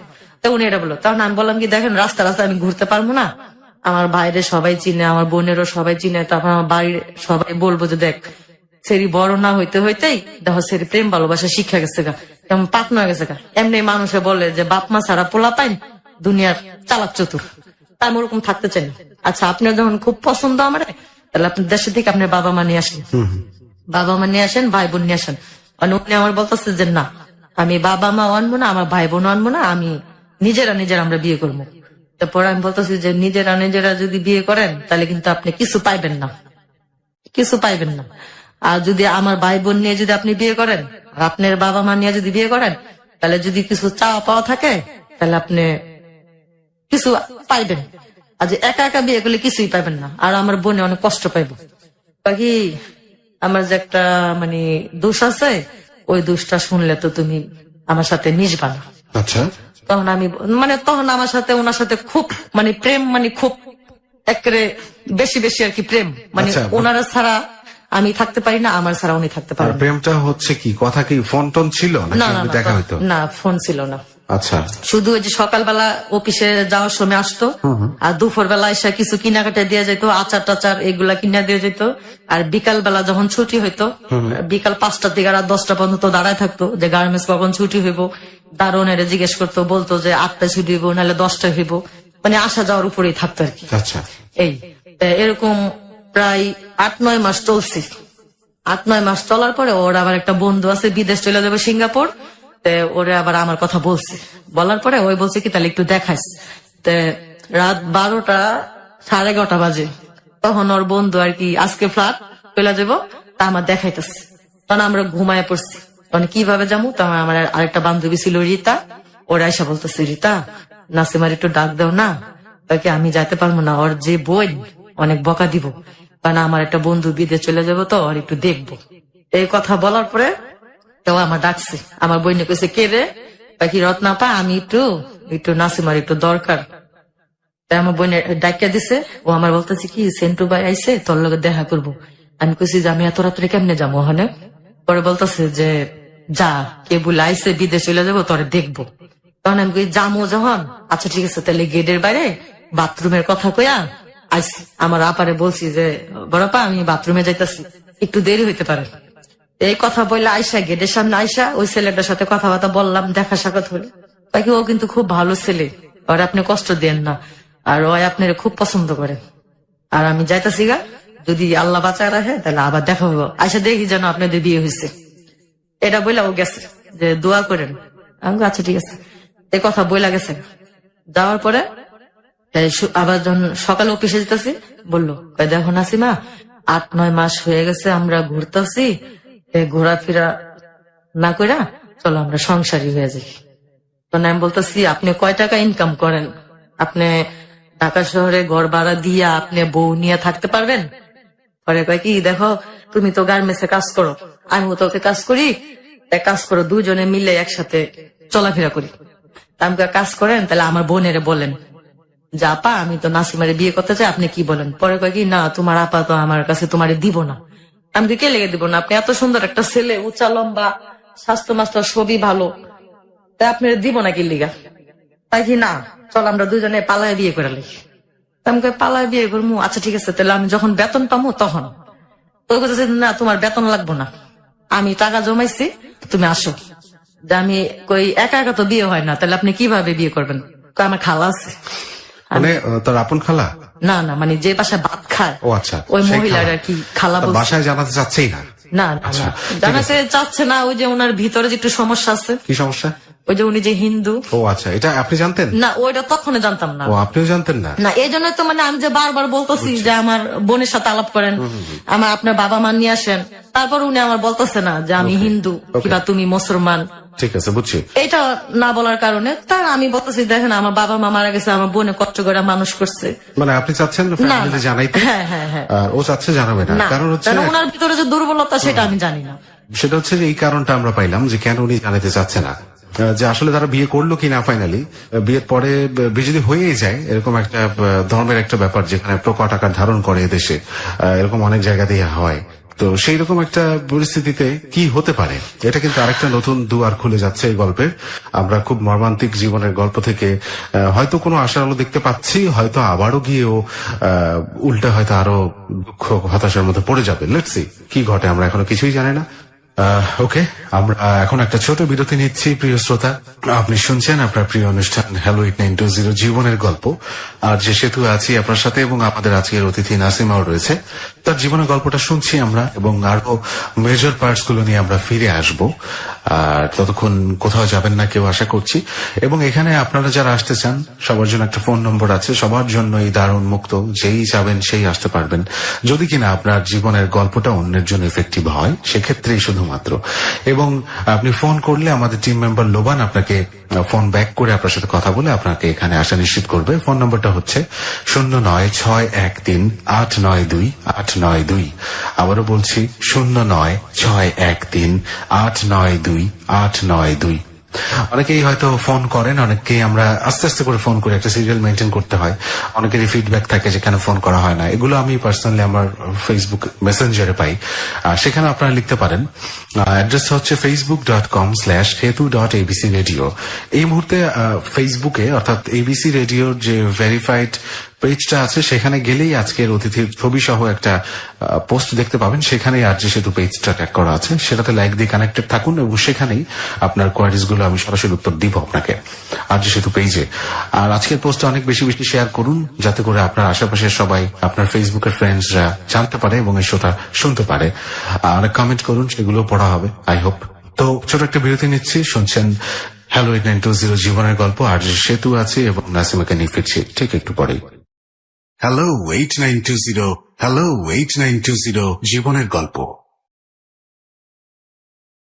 প্রিয় শ্রোতা, আবারও স্বাগত জানাচ্ছি সবাইকে হ্যালো 8920 জীবনের গল্পে। আমি আরজে সেতু আছি এবং নাসিমাও আছে। নাসিমার জীবনের গল্পটায় আমরা যেখানে বিরতি নিয়েছিলাম ঠিক সেখান থেকেই ফিরবো, বাট তার আগে ফোন নম্বরটা আপনাকে বলছি, যেখানে ফোন করলে আপনি এই অনুষ্ঠানে আসতে পারবেন, বলতে পারবেন আপনার জীবনের গল্প। নম্বরটা হচ্ছে 09613892। আবারও বলছি, লিখেও রাখতে পারেন আপনি 09613892। আর আরজি সেতু নামে একটা পেজ আছে, যেটা ট্যাগ করা রয়েছে এবিসি রেডিও 89.2 FM এর ফেসবুক পেজে। এই মুহূর্তে সেখানে গেলে নাসিমার ছবি সহ একটা পোস্ট আছে, সেখানে আরজি সেতু পেজটা ট্যাগ করা আছে। এবং এই পোস্টে অনেক বেশি কমেন্ট করুন, তারপরে হচ্ছে পোস্টটা শেয়ার করুন, যাতে অন্যান্যরা জানতে পারে এবং অনুষ্ঠানটা শুনে আমাদের রেডিও স্টেশনের সাথে যুক্ত থাকতে পারে। ওকে, ফিরছি। আপনি যেখানে ছিলেন, যে আপনাকে বিয়ের জন্য বলছিল বারবার 8-9 মাস প্রেমের পরে, এবং তখনও বলেনি যে ও হচ্ছে হিন্দু ধর্মের অনুসারী এবং আপনি মুসলিম। যেটা একটা বিয়ে করতে গেলে, বিবাহ বন্ধনে আবদ্ধ হতে গেলে বাংলাদেশের মতো অনেক দেশেই হয়তো এই সমস্যাটা প্রকট হয়ে দাঁড়ায়। রিলিজিয়ন একটা বড় সমস্যা। সেখানে আপনারা কি করলেন? তারপর থেকে শুরু করুন। তখন আমি বলতেছি, দেখেন এখন তো আমি বেতন পাই নাই, বেতন পেলে ওই বলতেছে যে না, বেতন পাওয়া লাগবো না, আমার কাছে টাকা আছে, আমি জমাইছি, আমি তোমার কাজু পিছনে নিয়ে বিয়ে করবো। পরে আমি কি দেখেন, একা একা তো বিয়ে হয় না, সাক্ষী লাগে, লোক লাগে। আমি আমার খালা আছে, আমি কই কেমন খালা? আমি যে খালার বাসায় ভাত খাই, ওই খালা আমারে বলছে যে তুই নিয়ে আহিস, সমস্যা নেই, আমরা দিব। তাহলে আমার ওই বান্ধবীর সাথে আমি আবার মিশার পরে বললাম কি, চম্পা সেন্টু আমার এগুলা বলে, এখন তুই কি করছ? হয়তো বলে সবকিছু যখন হয়ে গেছে, প্রেম টেম হয়ে গেছে, তখন আর বাদ রাখবা কি দিঘা, যা বয়া পর। আমি কই কি তুই একটু আমার লগে চলিস? হ্যাঁ ভাই, আচ্ছা ঠিক আছে। আমি আর ও গেছি ওর সাথে। ও একটা সিএনজি ভাড়া করে নিয়ে এসছে। নিয়ে আসার পরে ও আমারে নিয়ে গেছে আরামবাগ, নিয়ে এসে আরামবাগ ওর খালার বাসায় নিয়ে এসে। ওর খালার আইনা বলতেছে যে খালা, আজকে আমি ওরে বিয়ে করবো, তুমি সবকিছু রেডি করো। তখন ওর খালাই কইলো যে ওর কি বাপ মা নাই? কইছে যে বাপ মা মারা গেছে, ওর বোন আছে, ভাই আছে। কইছে ভাই আছে, বোন আছে। ওই খালাটা কিন্তু জানতো যে ও হিন্দু, তারপর ওই খালাটা আমার বলেনি। বলতেছে যে ওর বোন আছে, ভাই আছে, তুই হ্যাঁ কাছে কি না কোয়া লাগবে না, আমরা নিজেরাই বিয়ে করবো। তেমন কথা তো না। আমি কইতাছি কি, আল্লাহ আমার বাপ মারা গেল, মা মারা গেল, বোনে এত পাইলা দিলা বড় করলো, মানে আমার খুব চিন্তা হইতেছে এই কাজটা আমি করবো, এটা আমার বোন অনেক কষ্ট পাইবো। আচ্ছা এই কাজটা আমি করবো। আমি হ্যাঁ মানে এত অনুরোধ করছি, করার পরে উনি বলতেছে দেখো তুমি কি আমার ভালোবাসো নাই? আমি হ্যাঁ বাসছি, এখনো বাসি, আমি তো না করি নাই। যদি তোমার বোন যদি না শিকার আহে, আমি না শিকার এলে তখন আমরা পালাই বিয়া করবো, এখন দরকার নেই। পরে উনি কইতাছে দেখো আমি সবাই কয়ে এলেছি, আমার বন্ধু বান্ধব সবাই আইতাছে, আবার তুমিও তোমার বান্ধবীরে বলছো, তুমি এখন আবার না করতেছো কে? চলো থাক, ওই বিয়া হয়ে গেলে পরে ঠিক হয়ে যাবো এরকম কথা। তারপরে ওই খালার মেয়েরে নিয়ে উনি মার্কেটে গেছে। মার্কেটে গেছে, এই শাড়ি ছায়া ব্লাউজ এগুলো নিয়ে আসলো, কিছু রান্না বান্না করলো। তারপরে আমার বান্ধবীর নিয়ে আমি অনেক কাঁদতাছি। আমি কই কি দেশ চিনি না, বাড়ি চিনি না, একটা পোলার সাথে রাস্তায় পরিচয়, এতে সম্পর্ক হয়ে গেল, এখন আমি তার সাথে আবার বিয়ে বসে যাবো। আচ্ছা, এই জিনিসটা খুব খারাপ দেখা যায় না চম্পা? বাকি খারাপ কি দেখোস না, ছবিতে কি হয় বাস্তবে কি হয়, এগুলো আবার বলতেছে, কয় বয়া যা, কোনো সমস্যা নাই। ও যদি আমারে কইতো আমি এমনি যাইতাম গা। আচ্ছা ঠিক আছে, তুই ওজন কইসস, তা যা। তো ও রাত্রে আবার মেহেন্দি টেন্দি বাটলো, মেহেন্দি টেন্দি বাচ্চা আমার গায়ে লাগাইলো, লাগাইতে লাগাইতে অনেক কাজী অফিসে গেছে, কাজী আসে না। এমন করতে করতে কাজী আসে না আসে না আসে না আসে না, একবারে বুড় হয়ে যেতেছে গা, বুড় হয়ে যেতেছে, তাও কাজী আসে না। তারপরে আরামবাগের কোন এক নেতা না কি জানি, মানে মামা মামা বলে আর কি, খুব আর কি, ওই লোকের ধরে নিয়েছে ওই মহিলাটা। আইনা বলতেছে কি যে সেন্টু তো এই মেয়েরে খুব ভালোবাসে, যখন কাজী আসতেছে না গার্জেন ছাড়া, কয়ে গেছিল ভাই আপনি একটু কাজ করেন, একটু কাজীটা নিয়ে আসেন। তাই বললো কি আচ্ছা ঠিক আছে। তো ওই লোকটা আমার কাজী আনছে, কাজী আনার পরে বিয়ে হয়েছে। বিয়ে হয়েছে, বিয়ে হওয়ার পরে আমরা রাত্রে ওই বাসায় ছিলাম, সবাই একসাথে ছিলাম, সবাই একসাথে থাকার পরে পরের দিন আমার বোন কইতেছে আল্লাহ ওই কই গেল, বাসায় আহে না, এটা সেটা। চম্পা বাসায় গেছে আমার বোন, এই চম্পার মারে জিজ্ঞেস করলো যে খালা চম্পার সাথে কি নাসিমা আইছে? নাসিমা তো দেখছিলাম, চম্পা নাসিমা কই জানি গেছে। পরে আমার বোনে আর কি কইছে কি আচ্ছা ঠিক আছে, যদি চম্পা আগে আহে তাহলে চম্পার একটু আমাকে বাসায় যাইতে কইন। গেছে, তো চম্পা বিয়া শাদী দেখে আয়সা পড়ছে। আয়সা পড়লে আমি কই কি চম্পা তুই এটা আমার বোনের কইস, আমার বোনের যেন আমরা না খোঁজে, তুই কইস নাসিমা যে ছেলেকে ভালোবাসতো ওই ছেলের সাথে ওর বিয়ে হয়ে গেছে গা, তুই একটু কইস। হ্যাঁ কই আচ্ছা। তেমন কত কথা আমার বোনে কইছে, চম্পা আমার বোনের কইছে যে রত্নাপা নাসিমারে খুঁজছেন না, নাসিমা একটা ছেলের ভালোবাসতো ওই ছেলের সাথে বিয়ে হয়েছে।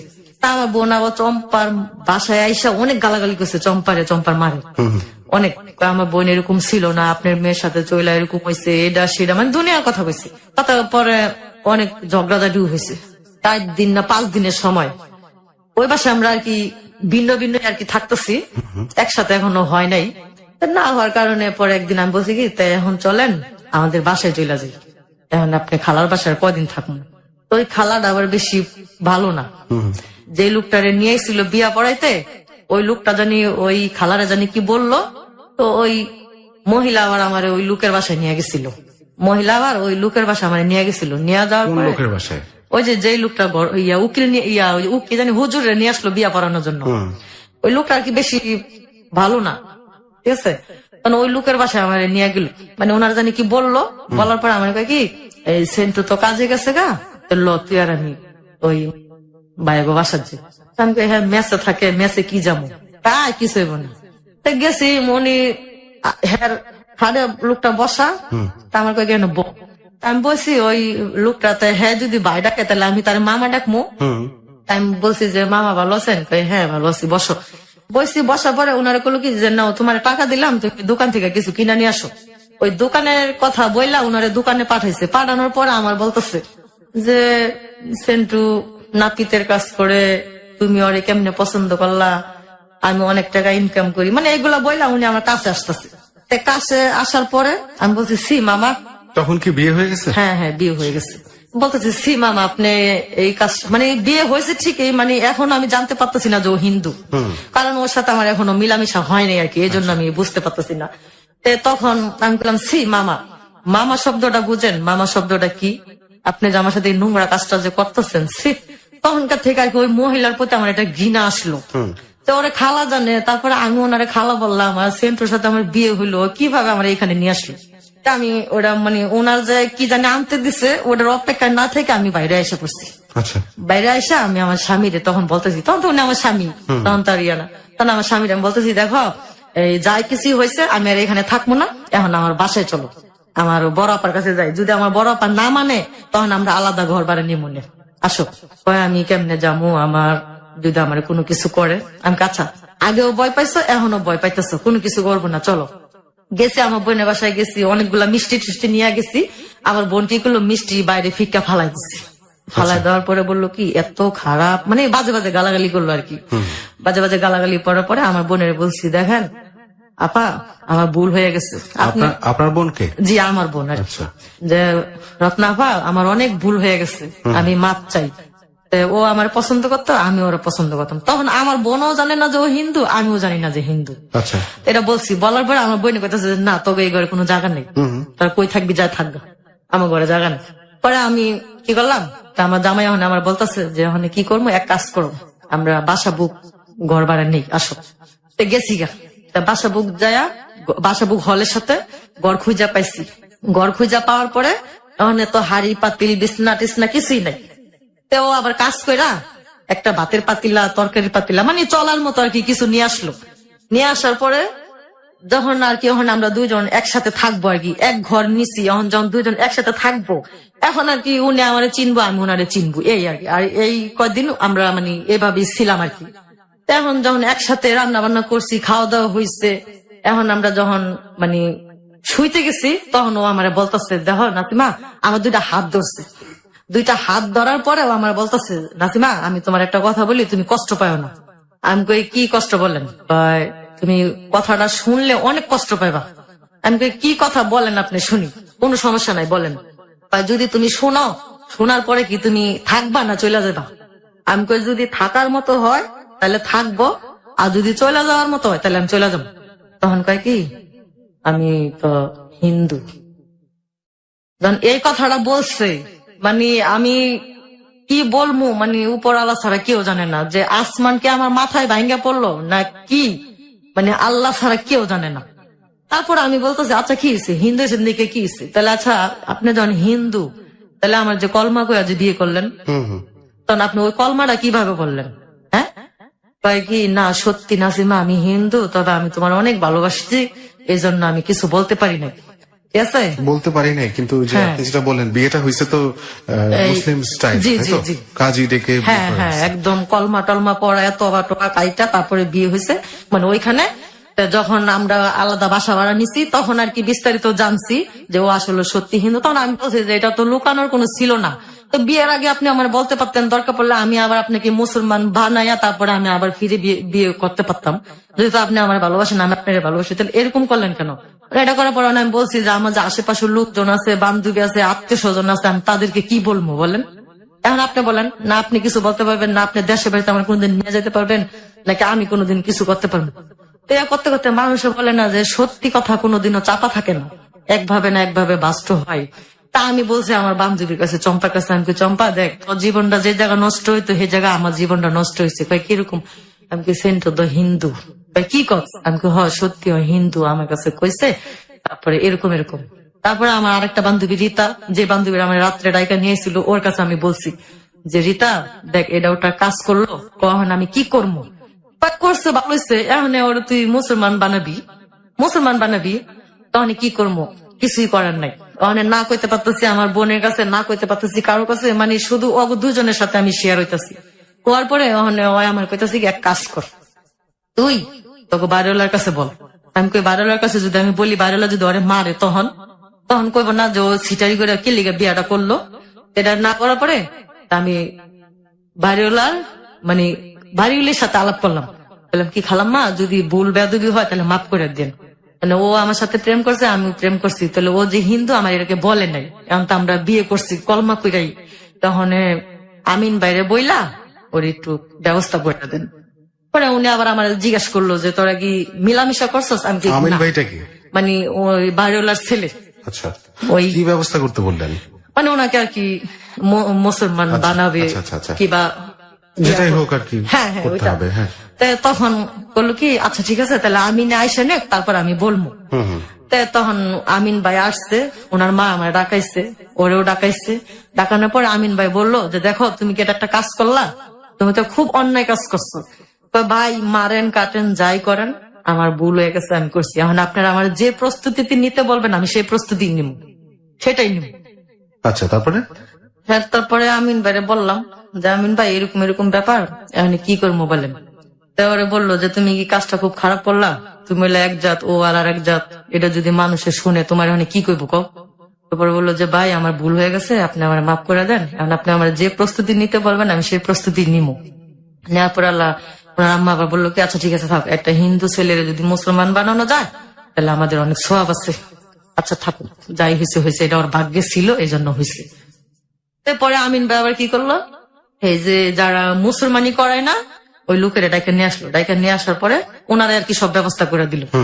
ব্যবস্থা করে দেওয়ার পরে ডাক্তারের মাধ্যমে আর কি জিনিসটা করলো, করার পরে মসজিদে নিয়ে তবা টবা কাদায়া কলমা টলমা পড়ায়া সবকিছু আর কি নতুন করে আবার ইয়া করলো, আবার বিয়ে পড়াইলো।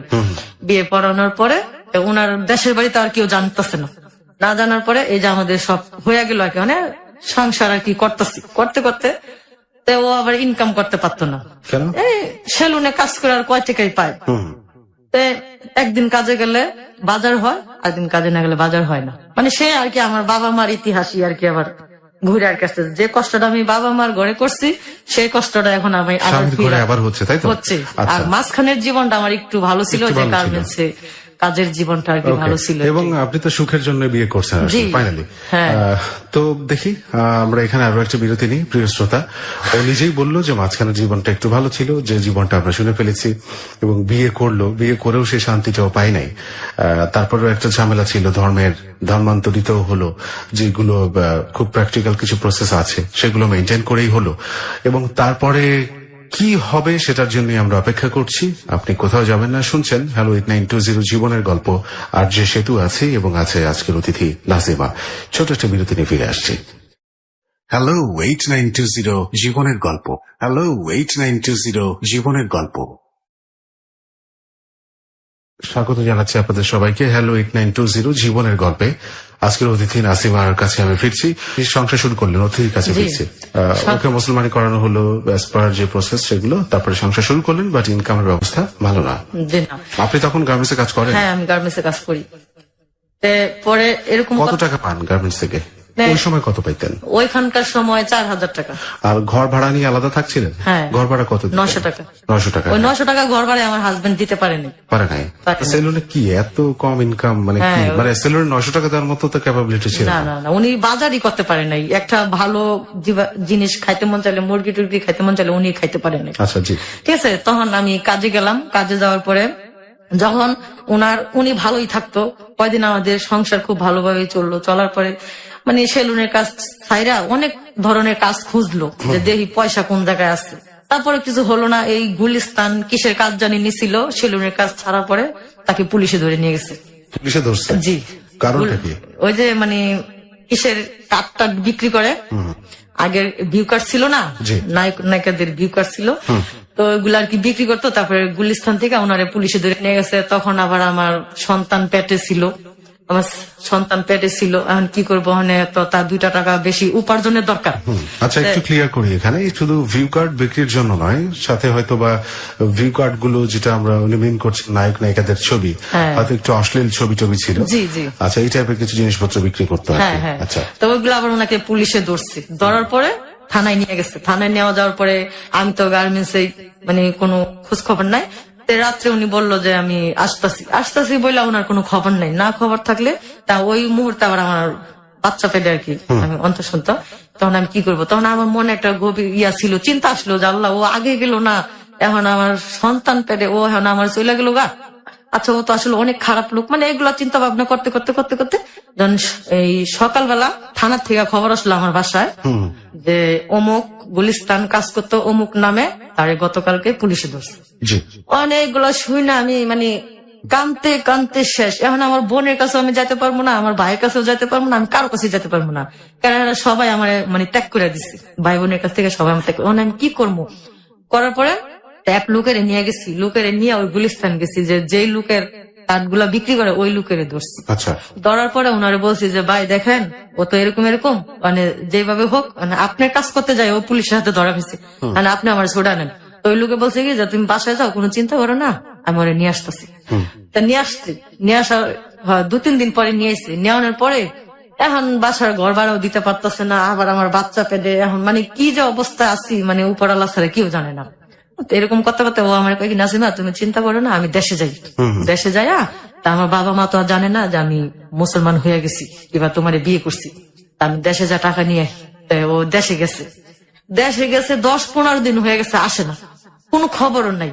আমি ওর দেশও চিনি না, ঠিক আছে, আবার এই অবস্থা আমার বাচ্চা পেটে, মানে অনেক কি যে কর্ম, মানে কোনো রাস্তা নেই। তাহলে আমার ওই চম্পা বান্ধবীটারে নিছি, নিয়ে হেরা কাবিনের কাগজটা উড়ে আনছি।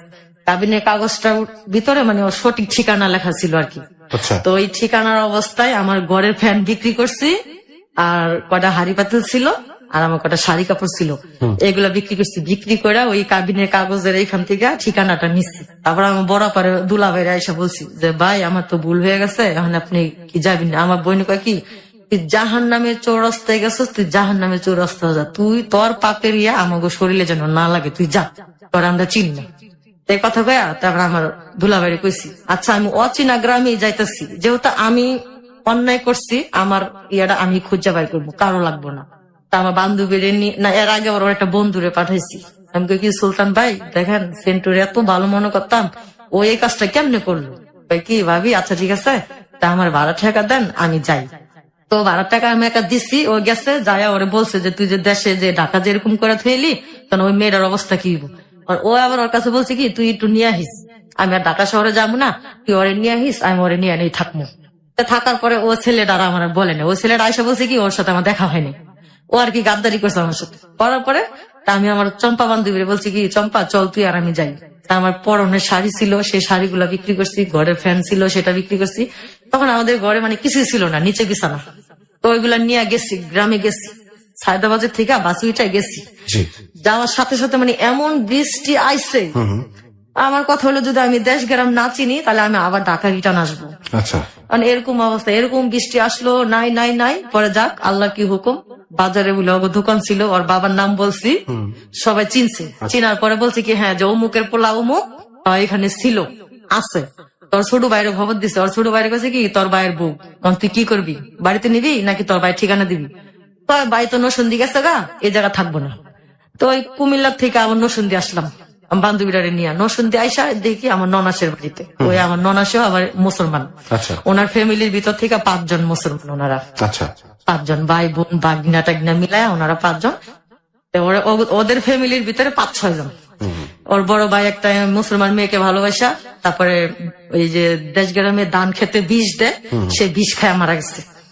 ও এরকম করলো, করার পরে তা আমি আবার নসন্দি ঠিকানা দিয়েছে, নসন্দি আসলাম। আসার পরে ওর বোন মানে আমার সাথে অনেক খারাপ ব্যবহার করছে। ওই মুসলমান, ওইটাও হিন্দু ছিল, মুসলমান হয়েছে। তো ওর বোনে আমার সাথে অনেকদিন জাগা টাগা দিছে, দেওয়ার পরে ওর বোনের সাথে আমি 9 মাস রয়েছি। 9 মাস থাকার পরে যখন ওর বোন আমার অনেক অত্যাচার করতেছে, তখন ওরে নিয়ে আমি ঢাকা আবার পলায় এসে পড়ছি। পলায় আসার পরে আমি বলছি কি যে তুমি কাজে যাও, আমিও কাজে যাই। এরকম করতে করতে ওর আবার বিয়ের আগে ও টিবি রোগ ছিল, এরা আবার এতদিন ভাসে নাই।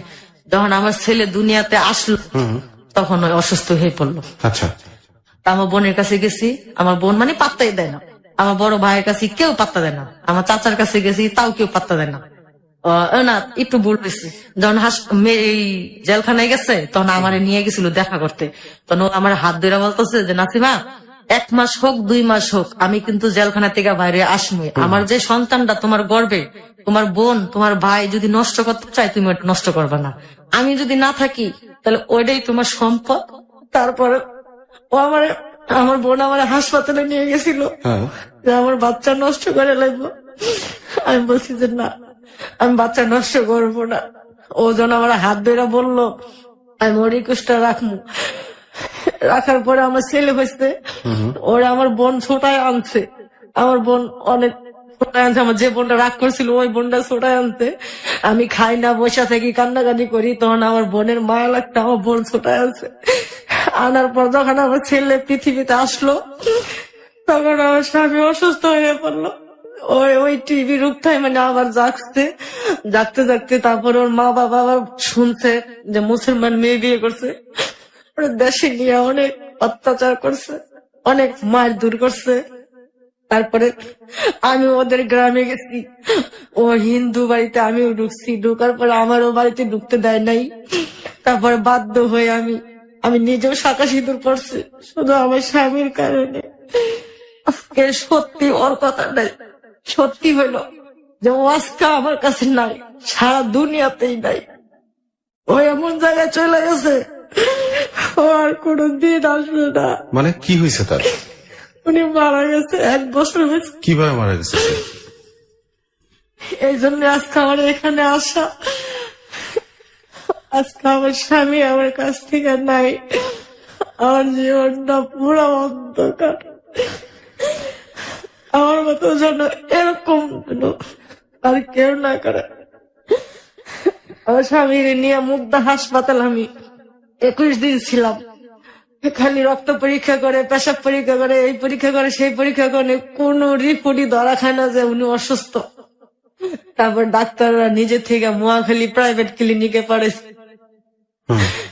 মাথা থেকে পা পর্যন্ত এক্সরে করলো। সেই এক্সরে ধরা গেছে যে ওনার বুকে টিউমারের ভিতরে ওনার ক্যান্সার হবে হইতেছে।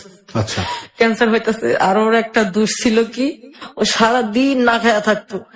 কিন্তু কি যেগুলো আমি খামো সেগুলো আমার বউ ছেলে মেয়ে খাইবো, ও না খায়া থাকতো। আর খালি সিগারেট খাইতো, খালি সিগারেট খাইতো। খাওয়ার পরে এইগুলো আর কি ওর টেনশন, ওর টেনশনে ও মারা গেছে আমি জানি। ও আমার ভালোবাসার মূল্য দিছে, আমি ওর ভালোবাসার মূল্য দিতে পারলাম না। আমি এইটাই বলতে চাই, যেই প্রেম করুক, যেই ভালোবাসা করুক, তার জাত পরিচয় যায় না। তারপরে যে উনি এরকম করে, আজ আমি ছোটবেলা থেকে কষ্ট করতে করতে করতে করতে আজকে আমি এই পর্যন্ত আইছি। এখনো আমি কষ্টই করতেছি। আমি মনে মনে ভাবছিলাম যে আমি একটা হিন্দু ছেলের সাথে বিয়ে হয়েছি, উপরওয়ালা যদি আমাকে একটা ছেলে দেয়, আমি তাকে মাদ্রাসায় পড়ায় মসজিদের ইমাম বানাবো। আল্লাহ আমার সে আশা পূরণ করছিল। আমার ছেলে এখন না দেখে কোরআন শরীফ মুখস্থ, তবে আমি তাকে আর পড়াইতে পারলাম না। আমার ছেলের আমি বলছি যে বাবা তুমি পড়ো মাদ্রাসায়, আমার যতটুকু চেষ্টা আমি অতটুকু করে যাবো। আমার ছেলে আমার জাবরায়া ধইরা বলে যে মা তুমি অনেক কষ্ট করছো, আর কষ্ট করা লাগবে না, আমার তুমি কাজে লাগাই দাও, আমি কাজ করি। আমার ছেলের চেহারা আর ওর বাবার চেহারা একদম এক। আমার ছেলের দিকে আমি এখনো তাকাইও না, খেলে আমার ছেলের দিকে তাকালে আমার স্বামীর কথা আমার মনে হয়। আপনার ছেলের বয়স কত? আমার ছেলের বয়স এখন 13 শেষ, 13 শেষে 14তে আর বিয়ে করছেন কত সালে আপনারা? আমার বিয়ের কয়েকদিন পরে 2000 সাল আসলো। আচ্ছা, তার মানে আপনারা 15-16 বছর সংসার করছেন, তাই তো? হ্যাঁ, আমার 16.5 বছর সংসার করছি। আচ্ছা, উনি যখন জেল থেকে বের হলো তারপরে অসুস্থ হইলো, মারা তো গেছে কত বছর? জি, এই গত রোজা 4 দিন আগে মারা গেছে। গত রোজার 4 দিন আগে মারা গেছে, মে মাসে 16 তারিখে। মে মাসের 16 তারিখে? 16 তারিখে। তাহলে তো 1 বছরও হয় নাই। হয়েছে 1 বছরের কত বেশি। বছর? হ্যাঁ, আচ্ছা, আমি আমার স্বামী, আমার উদ্দেশ্য ছিল যে হাসপাতালে আমি ছিলাম ওই হাসপাতাল থেকে নাম কাইটা দিছে। তখন ডাক্তারে বলছি যে ক্যান্সার হাসপাতালে আমাকে একটু সহযোগিতা করে দেন না আপনারা। বলছি কি তোমার আমরা অনেক দেখছি, তুমি যে তোমার স্বামী নিয়ে যে কি করছো। আমি বলছি যে আমার আগে হইলো আল্লাহ, তারপর হলো আমার স্বামী, এছাড়া আমার দুনিয়া তার কেউ নাই, কেউ নেই। আপনি সহযোগিতা করে, তুমি চাই 1000 চেষ্টা করলেও তোমার স্বামীর তুমি বাঁচাইতে পারবে না। তারপর আমি যেদিন বেতন পাবো গার্মেন্টসে, আমি বলছি আমি যদি আজকে বেতন পাই আজকে আমার স্বামীর নিয়ে যাবো। আল্লাহর কি হুকুম, যেদিন আমি বেতন পাবো ওদিকে আমার স্বামী মারা গেছে। মাই গড, এত এত ঘটনা, ওদিকে আমার স্বামী মারা গেছে। আমি আমার স্বামীর হাসপাতালে নিয়ে যেতে পারলাম না। আমি কত মানুষের কাছে সহযোগিতা চাইছি, কেউ আমার সহযোগিতা নাই। এমন লোক আমার বলছে যে তুমি আমাদের সাথে থাকো, তোমার 50,000 টাকা দেব।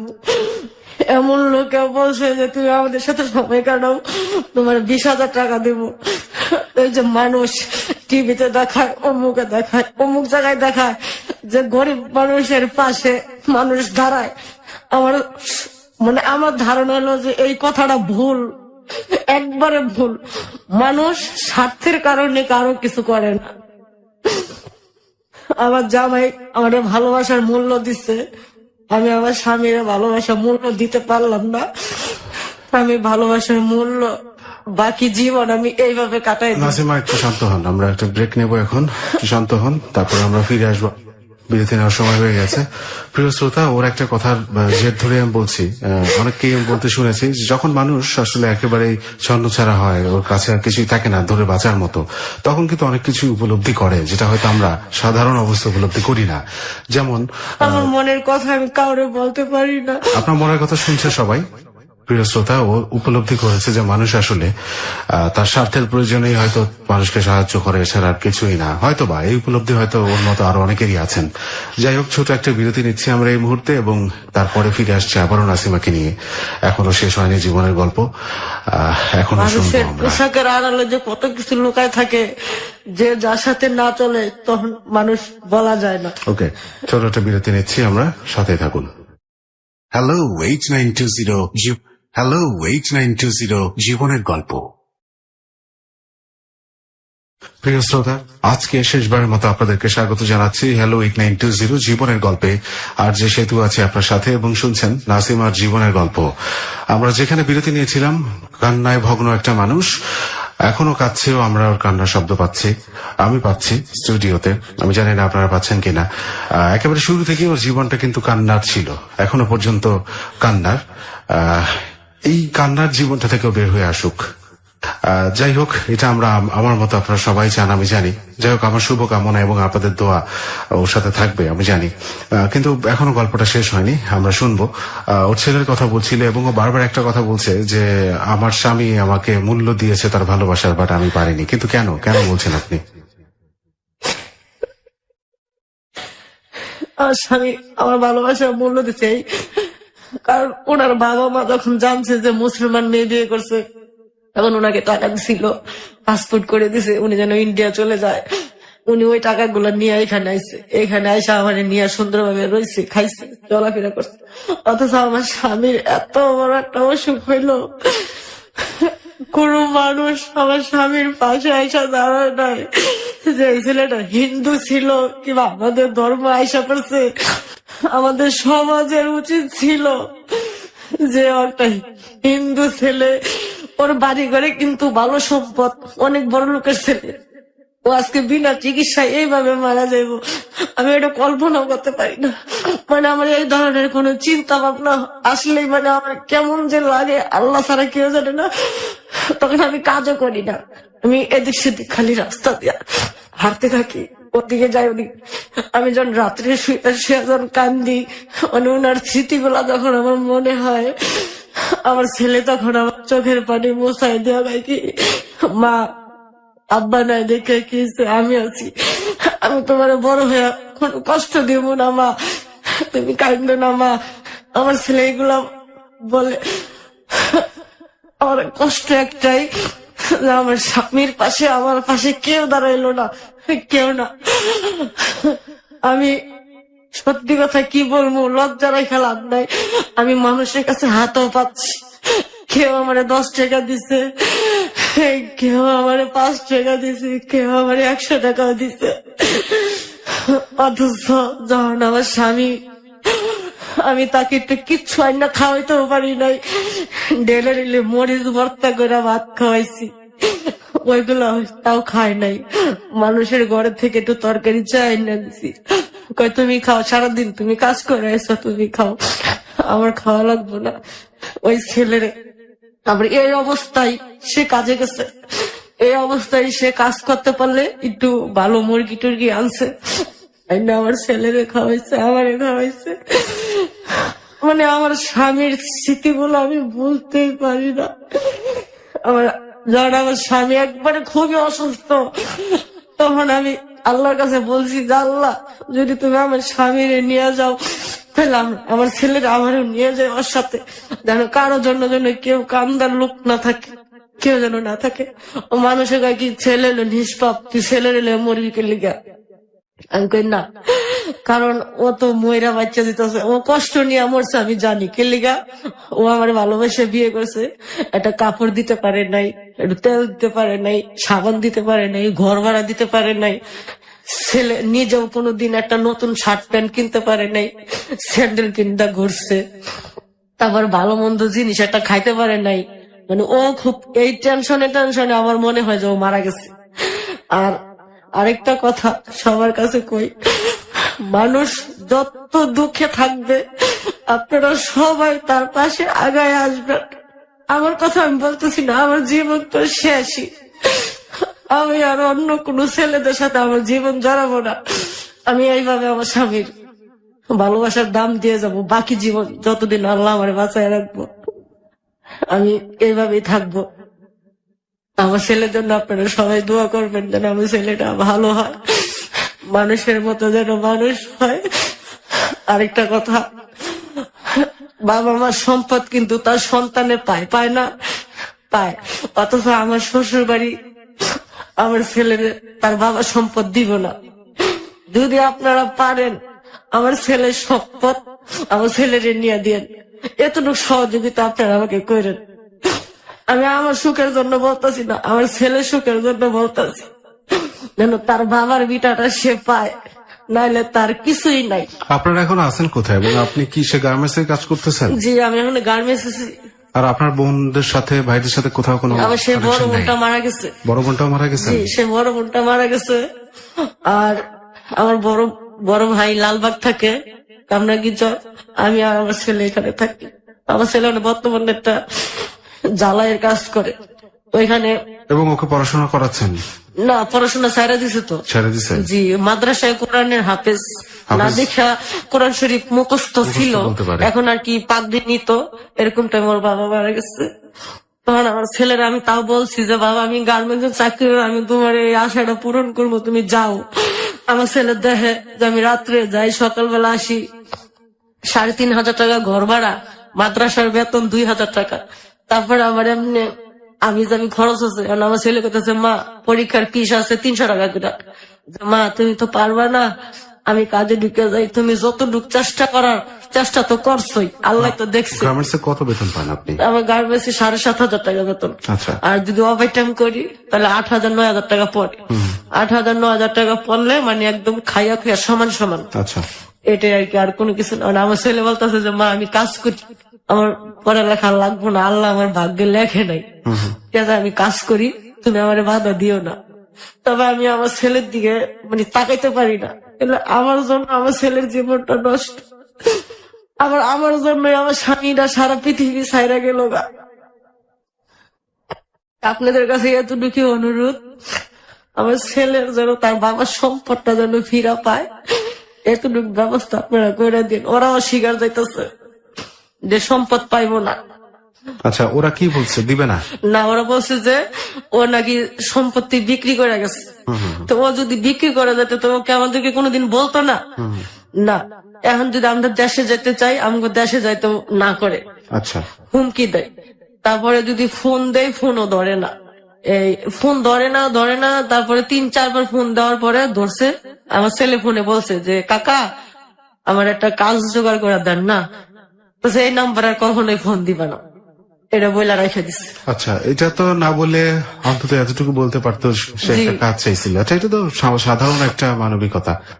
আত্মীয় স্বজনের এই অ্যাটিটিউড গুলো আসলে মানে আশার উপরে বা আশার অতীত বা এগুলো কেউ আশা করে না। অ্যাটলিস্ট একটা কাজের সংস্থান করে দেওয়া যেত। আমি মানে একটা এক্সাম্পল দিচ্ছি, এরকম সহস্র ঘটনা ঘটে এদেশে, ঘটতেই থাকে। মানুষ আসলে কেন জানি সবকিছু চাপে মানে হিউম্যানিটিটাকেই লস করে ফেলেছে তাদের জীবন থেকে। যাই হোক, এখন আপনি আছেন আপনার ছেলেটাকে নিয়ে, ওকে পড়াশোনা করাতেও পারলেন না এবং আপনার ইচ্ছা ছিল যে ওকে হাফেজ তো বানাইছেন। জি, অসাধারণ একটা ব্যাপার যে এত কষ্টের পরেও এরকম একজন অসাধারণ শিক্ষা